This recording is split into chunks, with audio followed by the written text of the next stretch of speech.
I think when doing these horror movie marathons for October, doing these 31 Days of Horror reviews, it's inevitable that at least at some point I'm going to start to wax nostalgic about the good old days of the video store and, in particular, the horror genre aisle. It's definitely kind of this sacred nostalgic thing for people, I guess, of a certain age group who grew up in the 80s, 90s, or just kind of lived through that era of the video store. An era that is long gone now, but not forgotten.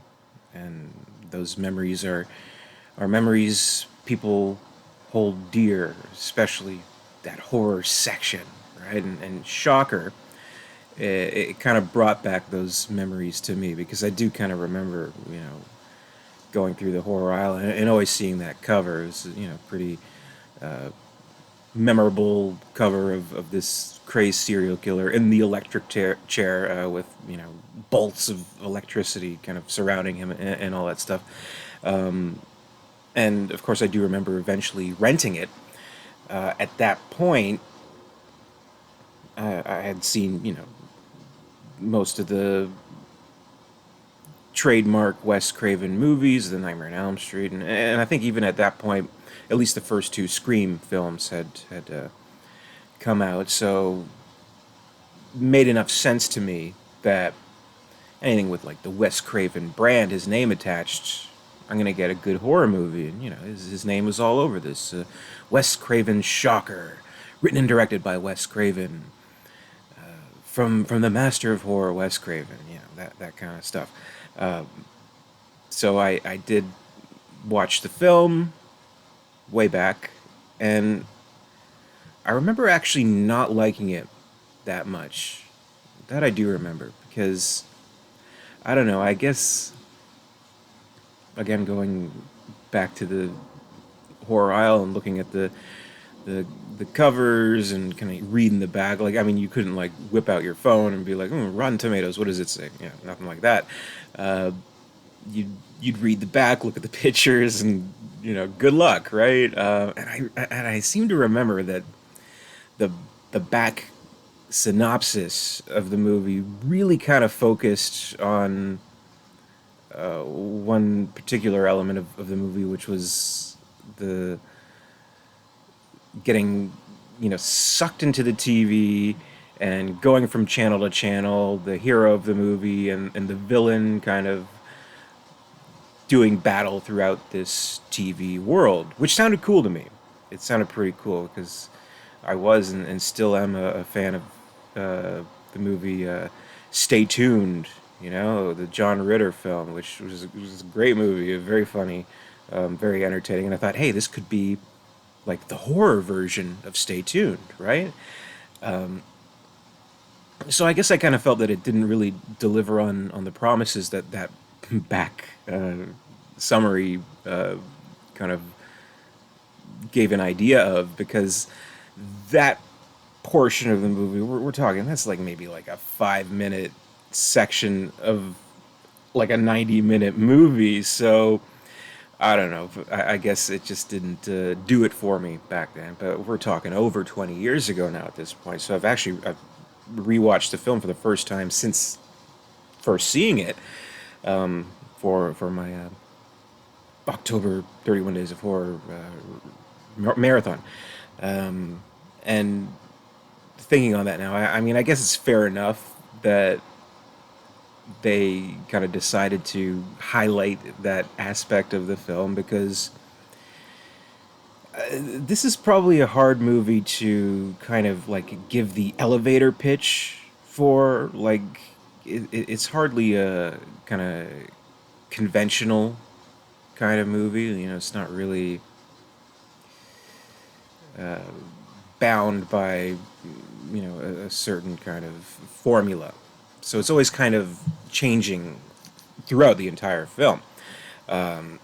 So it would be kind of hard to describe generally what goes on in this movie. I mean, there's really maybe kind of like three forms that it takes all throughout, the progression of the movie. It does kind of start out with this character, a college football star, Jonathan. played by Peter Berg. He's, living his best life, I guess, but wasn't always that way. He kind of grew up disadvantaged. He was adopted, and his father happens to be a police detective, and he kind of made it a tragic upbringing into a big success and straight A's and football stardom and all that. And he's starting to feel this connection with this serial killer who's terrorizing the town, killing families, leaving brutal murder scenes behind. But Jonathan is having these dreams that he can't quite explain, where he sees vividly these murder scenes and knows exactly what has happened and exactly what this killer has done. And, he can't really explain this connection. And so that's kind of what the whole first third or so of the movie is. And it's kind of, tracking the serial killer, supernatural edge kind of deal. But then by the end of the first act, the killer is caught. They find out this killer is named Horace Pinker. He's this really demented guy. He's locked away in his little shack and has all these TVs playing at all times. He's into voodoo and weird stuff. But he gets caught eventually, and he's given the electric chair, and he's zapped, and we think that's all good. That's where it is. But then it kind of takes this other kind of turn where it's maybe in like the least original concept here, which like we've seen this in plenty of other movies, but like he's able to kind of take possession of other people, right, by like touching them and zapping them, and he can kind of live forever in that form. So that takes up a good portion of the movie, where he's going from person to person and kind of terrorizing Jonathan, basically. So that's pretty much what we get for maybe like a good 45 minutes of the movie. But then finally it kind of takes this final turn where he's jumping in through TV to TV, and Jonathan's kind of figuring out this way to track him down and fight him on his own turf. And then we get into like the big channel hopping segment of the film, which is quite impressive. I mean, this isn't a huge budget movie, but I think the effects, for the most part, they work well. They're pretty good, and it feels like Wes Craven is playing with a lot of ideas, taking a lot of risks, and trying to defend that master of horror title, I guess. And it's an imperfect film, I'll say, but I think maybe in reflecting on how I felt about it that first time, it was probably like an unfair assessment of the movie. Watching it again all these years later, I do appreciate it. I do. It's just not quite the conventional kind of movie. It plays with a lot of ideas, as you'd kind of expect Wes Craven to do. Some of them are very interesting and quite chilling and innovative and compelling ultimately, but other aspects maybe don't quite work as well. The killer, Horace Pinker, he's played by Mitch Pileggi, who I guess most would recognize from the X-Files. He's playing the crazed killer, and kind of what you notice about this movie is that, and I think Wes Craven admitted it himself, that they're trying to take a riff on certain things that worked about his Freddy Krueger character and the Nightmare on Elm Street series, which, at least up to the point of this film, he had only worked on two films. The first film, of course, and writing and directing, and having some writing credit for the third film in the series. A lot of similarities. Like, of course, there's an aspect of dreams and the connection that the character feels there, and just this kind of I don't know, over the top maniacal killer, and he feels like a Freddy character. He has like the one liners and stuff like that. You know, he'll like bite a cop's fingers off and say, finger looking good," and stuff like that. Maybe it's a little too much over the top for my taste. Maybe it could have been a little bit more, threatening of a character than jumping right to the kind of clownish one-liner spewing character, which the Freddy character, he only kind of like he slowly progressed from that, but like in the first film, he's quite threatening. So maybe they should have taken that angle a little bit more, and probably just because it plays with so many of these ideas, and trying all these kind of different mind-bending approaches, is that it doesn't quite feel like there's a solid ground for any kind of like rules that it can follow in a certain way. Like, of course, Nightmare on Elm Street, killer, he can get you in your dreams. In dreams, anything can happen. Freddy's a shapeshifter. He can, take any form, kind of bend reality to his will almost. And if he kills you in your sleep, you're dead in real life. Very simple, kind of easy to digest concept. Here, it's still hard to say, kind of like what's going on with this killer. He's like, he is into the voodoo stuff, and we kind of see before his electric chair execution.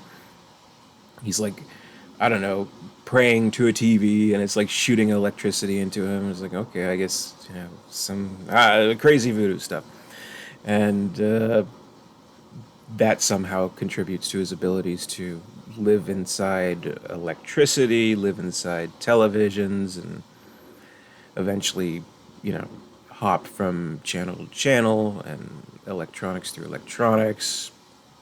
Okay. And, they kind of introduce, well, there is kind of a way to kill him, or to at least weaken him. Jonathan figures out, which is, through the power of love. He like uses this necklace, this cheesy heart necklace that he had given his girlfriend, and if you just kind of push it in his face a little bit, that weakens him, and gets him to back away.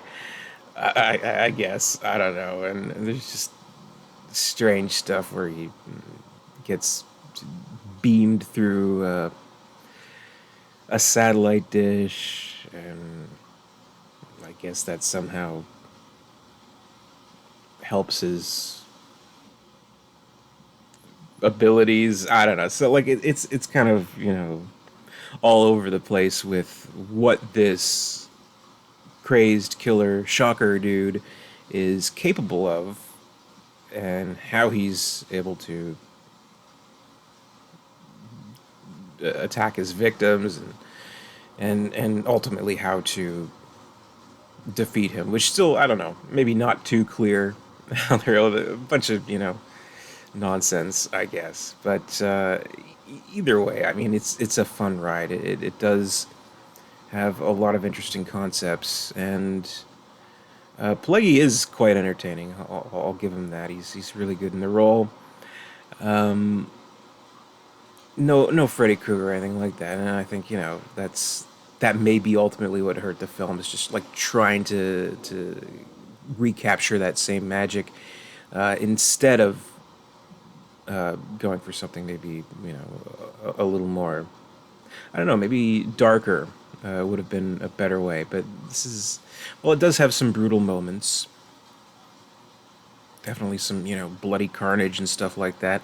It does ultimately feel a little lighthearted with this killer who's, kind of a fun caricature rather than, a real threat, I guess, is the best way to put it. But still, there's compelling stuff. uh, creepy imagery, and it does take certain risks, I would say, in both kind of the structure of the plot and how it's kind of constantly evolving, and kind of you have to keep up with what's going on, and a lot of the horror scenes, there is a certain risk in bringing these types of scenes into like daylight. So there are quite a few scenes that take place like just in broad daylight, which you don't always see in horror films. Like they always have to keep it like dark and stormy night, stuff like that, which there is in this film as well. But kind of applaud that, and of course it's always kind of an entertaining thing to me to see, with at least with the portion where he's kind of doing the possessions and body hopping, how like certain actors will kind of take on the persona of what this one actor has established with this character.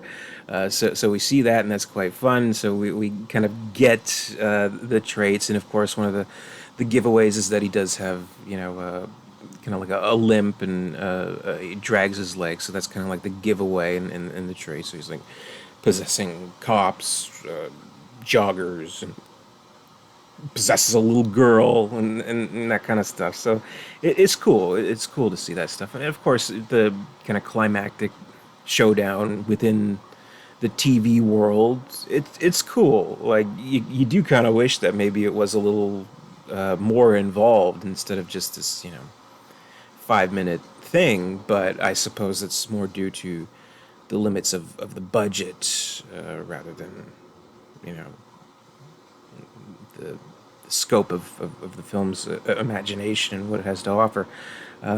So, I mean, ultimately, it's a worthwhile film, worth revisiting. I'm glad I revisited it, because I did like it quite a bit better this time around, and appreciated it more. And of course, it's Halloween season. It's October. You got to have some Wes Craven in your life. He's the master. He's dearly missed. Can't believe we live in a Wes Cravenless world, and we're never going to get another one of his movies. It's quite sad, but we can always enjoy the ones that exist and reevaluate them, and hopefully earn new appreciations for them, which I think I have with Shocker here. So I would definitely recommend this film if you haven't seen it, or if it's been a while since you've seen it. So that's my review. Shocker, a Wes Craven film. Thank you very much for watching. Be sure to comment, rate, subscribe, all that good stuff. And stay tuned. We're doing more 31 Days of Horror all throughout October 2021. So stay tuned and stay scared.